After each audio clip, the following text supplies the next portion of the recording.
Subukan nating mag-change oil ng Hyundai Starex. Tara! Okay, so first off, syempre kailangan naka-handbrake muna tayo para sigurado. Tapos at the side, dun sa right side ng ating sasakyan, nandito po nakalagay yung kanyang secret pocket. Now dito sa secret pocket na to, dito nakalagay yung kanyang scissor jack. So yan, so kukunin lang natin dito. So ito mga tools din yan. So kunin ko lang tong jack. The reason naman gusto ko itong gamitin kasi meron siyang ganito 19 yata ito or 17, so we could use this para maging mas madali. So ito, gagamit tayo nito para hindi na natin siya ima-manual. So as you can see, kayang-kaya niyang i-lift pataas yung ating sasakyan, and using jack stands, we make sure na safe tayo bago tayo sumunod din sa ilalim kasi medyo mabigat to.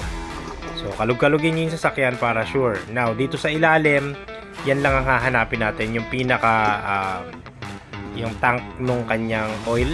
Tapos itong isa na to, this is the oil filter of the vehicle. So yan, gagamit na rin tayo nitong impact drive.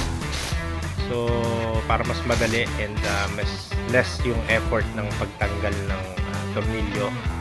Tapos yan, as you can see, hindi ko siya totally tinanggal para pwede nating kamayin.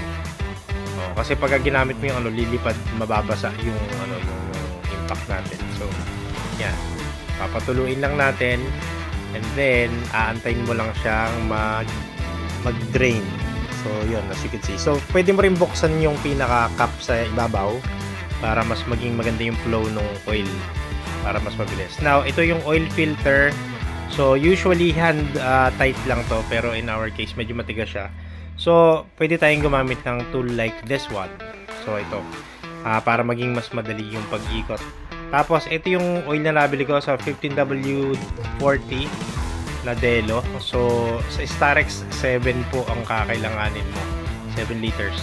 So ito, nagpi-pre-fill na tayo ng oil filter, and then ito, huwag nyo kakalimutan gawin to bago nyo ikabit. So kailangan nating basahin yung pinaka goma or yung labi ng oil filter, so that way mas sealed yung filter natin. So ito, iwa-wipe ko lang ng bahagya bago natin i-reinstall yung ating oil filter. So better kung mas cleaner, mas maganda.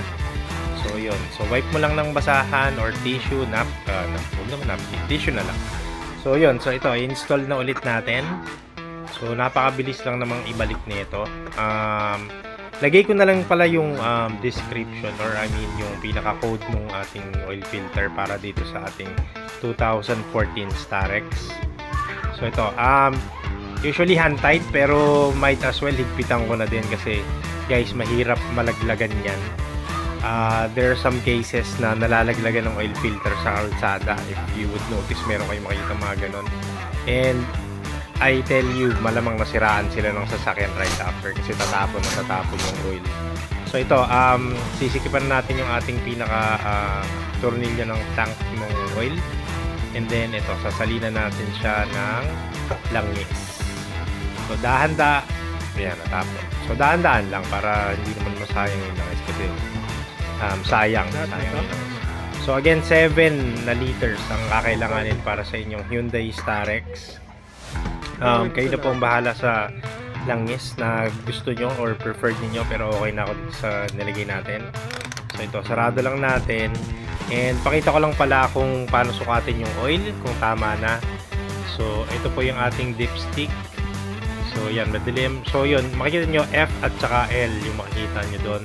So dapat dun lang sa in-between nun. So yan, so dipping it dun ulit sa tank, makita nyo kalahati. So okay na yan, enough na yan para ma-assure mo na may langis na yung pangit tinugod ko lang. So ito, testingin na natin, paandarin na natin yung sasakyan, and yan. So as you can see, ganun lang kadaling magpalit ng langis ng Starex. So you could do it by yourself, hindi mo na kailangan dalhin sa shop.